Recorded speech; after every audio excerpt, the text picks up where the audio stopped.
गुरुदेव कहते हैं गुरु दर्पण जैसे होते हैं। दर्पण तो बस प्रतिबिंब दिखाता है, लेकिन जब हम आपके सामने आते हैं तो हम पूरी तरह बदल जाते हैं। हम वही व्यक्ति नहीं रहते। तो फिर गुरु दर्पण कैसे हुए? तुम्हारा सच्चा रूप तुमको दिखाते हैं, वही दर्पण है।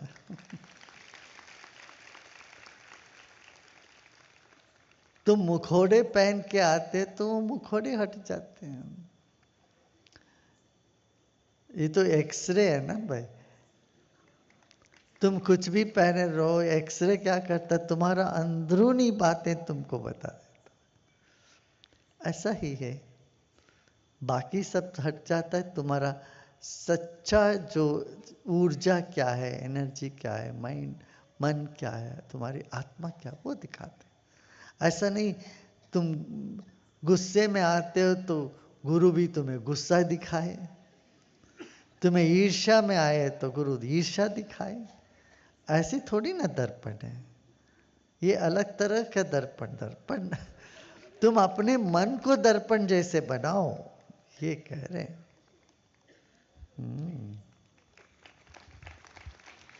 गुरुदेव, यदि आत्म साक्षात्कार केवल ज्ञान से ही होता है तो फिर इसमें भक्ति की क्या भूमिका है?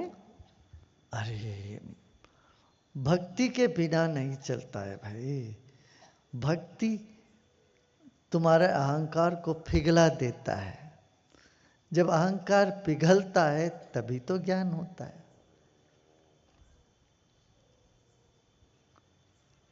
समझ में आई नहीं? ज्ञान और भक्ति और कर्म, ये तीनों एक ही कुर्सी की तीन पहिया है। तुम किसी एक को भी पकड़ो तो बाकी भी साथ ही साथ आ ही जाएगा। ये यदि तुम्हारे में भक्ति नहीं है, माने प्यार नहीं है, तो ज्ञान भी कैसे हासिल कर पाओगे तुम? ज्ञान प्राप्ति के लिए भी तो लगन चाहिए। प्यार, वो प्यार तो भक्ति से ही मिलता, वो भक्ति है प्यार। इसलिए ज्ञान, भक्ति और प्रेम और कर्म, ये सब तीनों जीवन में आवश्यक है। और आता ही है, एक के पीछे एक आ ही जाता है।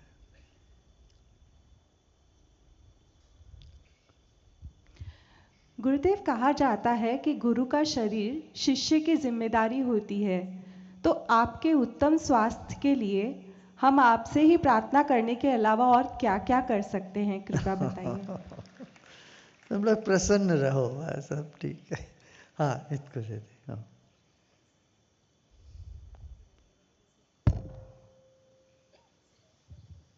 जय गुरुदेव। हाँ, गुरुदेव, समाधि और मृत्यु में क्या फर्क है?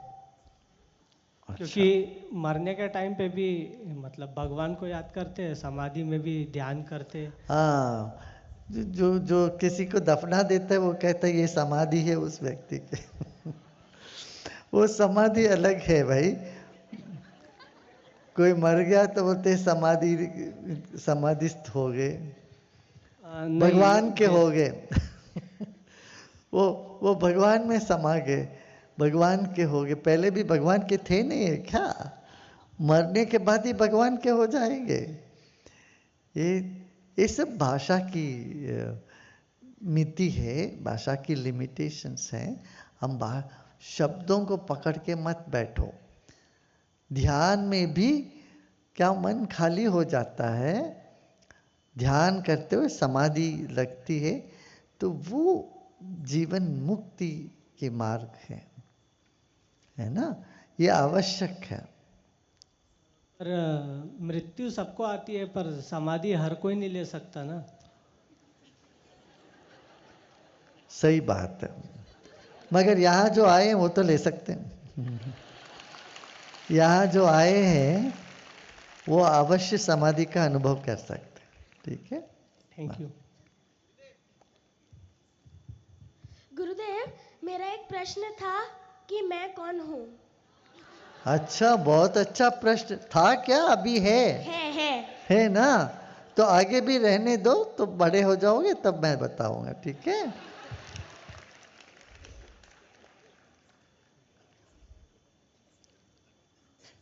Jai Gurudev. हाँ First thing first, thank you so much. Just because of you, I am feeling something more positive, and this is my first time to Art of Living Ashram.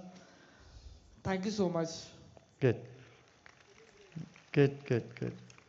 Give it to that gentleman in the black T-shirt. नमस्ते गुरुदेव। हाँ आपके लिए एक छोटा सा गाना मैंने modify किया है फिल्मी गाने से। I want to share it to you. हाँ गाओ। ओ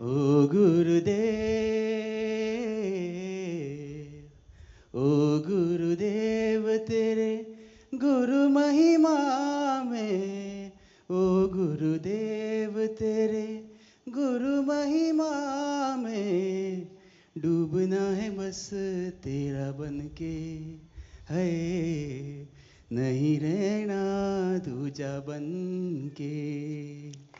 एक भी सांस अलग नहीं लेनी, एक भी सांस अलग नहीं लेनी, खींच लेना पाप इस मन से, है नहीं रहना दूजा बन के। जय भाई बढ़िया। ಜೈ ಗುರುದೇವ हाँ ನಿಮ್ಮನ್ನು ನೋಡಿ ನಂಗೆ ಯಾಕೆ ಅಳು ಬರುತ್ತೆ ಅಂದರೆ ಮೇ ಬಿ ಎಲ್ರಿಗೂ ಬರ್ಬೋದು, ಎಕ್ಸ್ಪೆಷಲಿ ನಂಗೆ ಇವತ್ತು ಬಂತು. ಯಾಕಿರಬಹುದು? ಯಾಕಳು ಬಂತು ನೀನೇ ಹೇಳಮ್ಮ. ದುಃಖದಿಂದ ಬಂತ? ಪ್ರೀತಿಯಿಂದ ಇರ್ಬೋದು. ಅಷ್ಟೇ. Thank you. ಹೃದಯ ಗ್ರಂಥಿ ಬಿಚ್ಚಿಕೊಂಡಾಗ ಕಣ್ಣಲ್ಲಿ ನೀರು ಬರ್ತದೆ, ಸಹಜ ಅದು. जय गुरुदेव। मैं नितेश जैन दूर छत्तीसगढ़ से कुछ लिखा है मैंने। गुरुदेव छत्तीसगढ़ की धरती पुकार रही है, गुरुदेव छत्तीसगढ़ की धरती पुकार रही है, क्योंकि आपकी कृपा से छत्तीसगढ़ में नक्सलवाद मुक्ति की ओर जा रही है।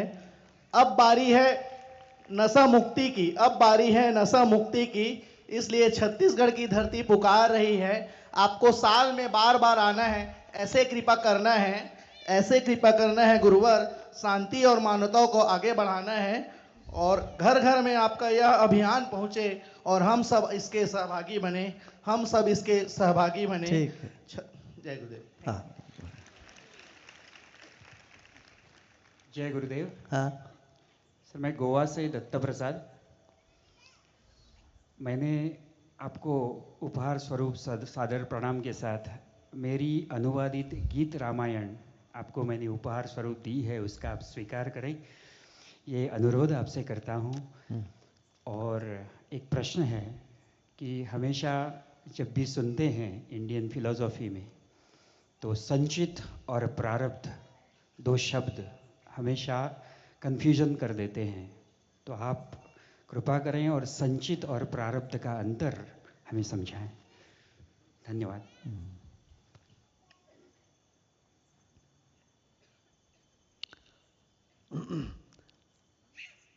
सच्चे साधक के लिए एक अंतरंग वार्ता करके एक किताब है, उसमें मैंने कर्म के बारे में काफ़ी विश्लेषण से बात किया हूँ, वो देख लेना। हाँ ठीक है। जय गुरुदेव। हाँ आपसे last time this year March में मिला था बोध गया आश्रम में। मैंने बोला था कि बनारस भी आइएगा, आपने पीछे मुड़ के बोला था कि हाँ जरूर आएंगे। तो मैं आपको इनवाइट करने आए, एक साल इस बार साल ख़त्म होने से पहले आप ज़रूर आइए एक बार बनारस। और दूसरी चीज़ लास्ट फरवरी में देखिए अभी हम लोग वो बनारस शब्द तो छोड़ दिया ना, छोड़ दिया क्या, वाराणसी। हाँ वाराणसी बोल रहा हूँ। And also February last year, अरे सॉरी दिस ईयर मैं फरवरी आया था आश्रम में, तो उस टाइम बोला था आपको कि thank you for making my life so much better. बहुत दिन से तनाव में था तो ये चीज़ भूल गया था, तो आज फिर से वो चीज़ बोलने आया हूँ कि thank you so much for making our life so much better. And सच में तनाव में हम लोग सच में भूल जाते हैं कि हम लोग कितने ग्रेटफुल हैं to have you in our life. Thank you so much.